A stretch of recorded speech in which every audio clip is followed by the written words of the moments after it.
Hello there, it's Mood Disordered Mind, and I wanted to discuss identity disturbances with borderline personality disorder and how that has affected me.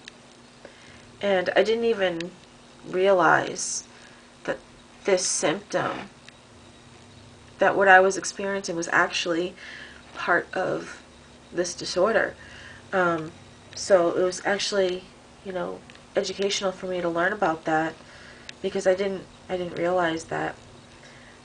So there are, I have, so as the old saying goes, what do you want to be when you grow up? Well, I wanted to be lots of things when I grew up. I wanted to be a veterinarian, I wanted to be a singer, which I wanted to be for a long, long time. And I wanted to be all kinds of things when I was a kid.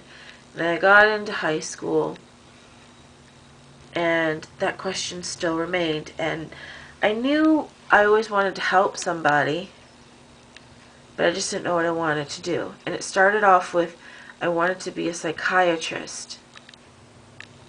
But then I realized you had to go to medical school to be a psychiatrist. So I said, okay, I want to be a counselor. Whatever type of counselor at the time. I just wanted to help people. And then when I got to college, before I got to college, a woman used to come to my house after I had my son, and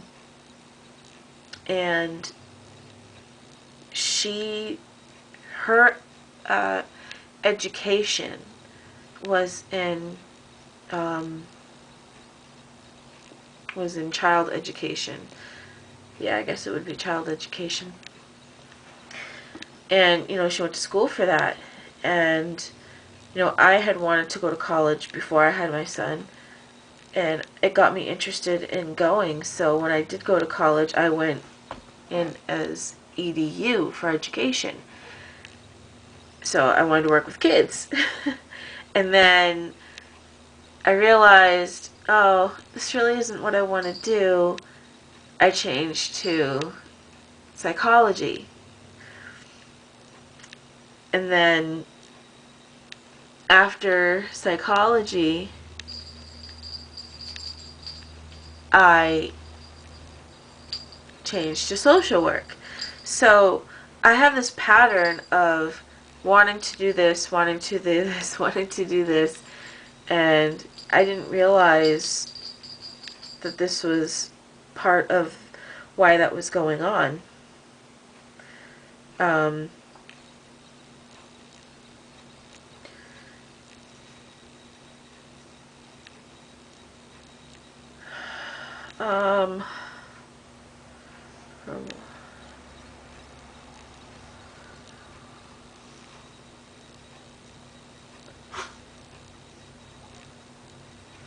yeah, I'm reading this thing here about the identity disturbances, and the one about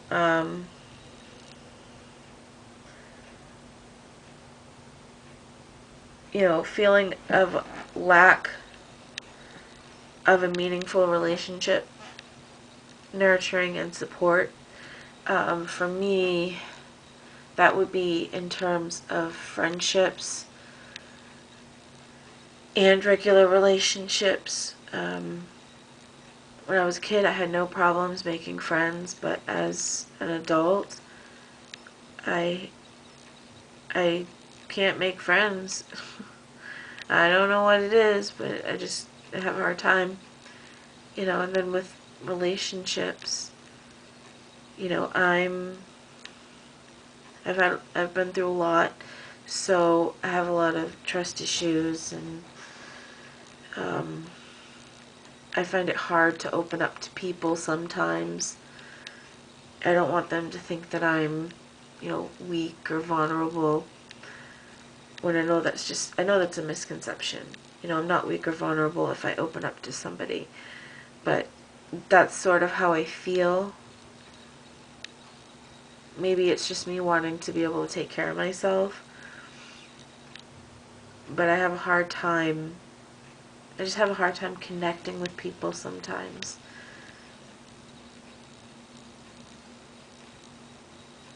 It's not all the time. Sometimes, I'll talk with people and it's awesome and it's great and it's stimulating and I have fun. And then other times, it just doesn't work out.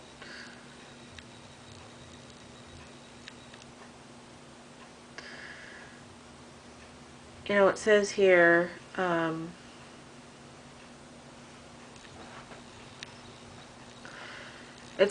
that some individuals may change from the role of a needy supplicant for help to a righteous avenger of past mistreatment.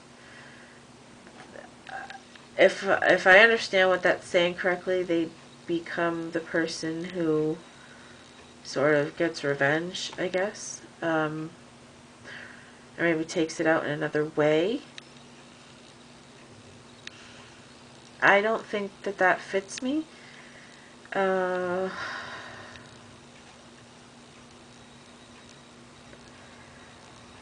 I mean, there's been a lot of things that have happened to me, but I've never wanted harm to other people or anything like that, so I don't think so on that one. And let's see.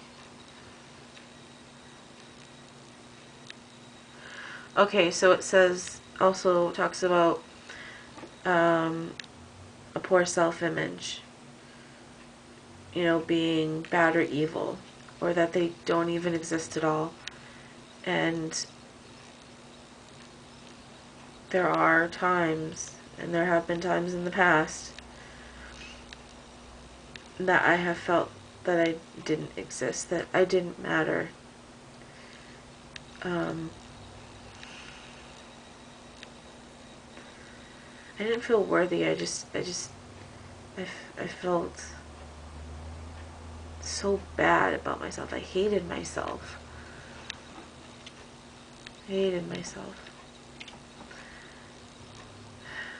And that's a bad place to be. So that definitely fits. Says like shifting goals and values. Well,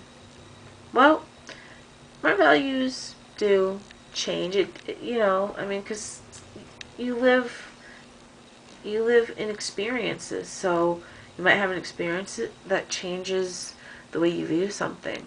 So that happens to me, and I don't think there's anything wrong with that.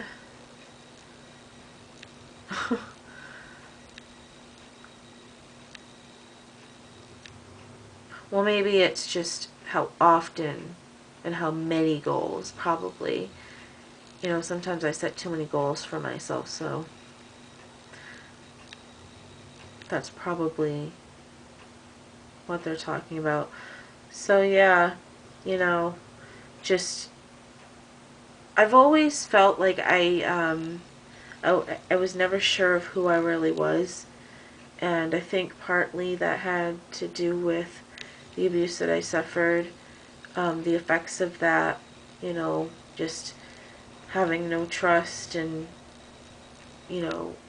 going within myself and sort of isolating. I can see how these feelings that I've had, how I can never sort of pick one thing. I'm always shifting. But that is something that I can work on. So,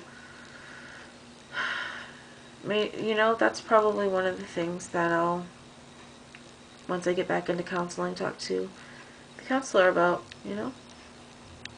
I think that would be a step in a positive direction. So that's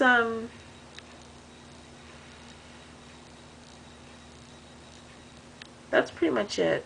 Well, maybe I shift a lot with the types of people that I've wanted to hang out with. I used to hang out with a lot of different types of people, and they weren't really good people, but lately I've been wanting to hang out with better types of people, you know, just, there's different types of people that I'd like to hang out with, but it doesn't always work out. But, you know, I'm always, like, thinking, okay, who do I want to be friends with? Like, what type of personality, versus another personality where we probably wouldn't get along. So, I don't know. Anyway, we'll see what happens with that, and that's just a little brief on identity disturbance and how it affects me. So, alright. Take care. Bye.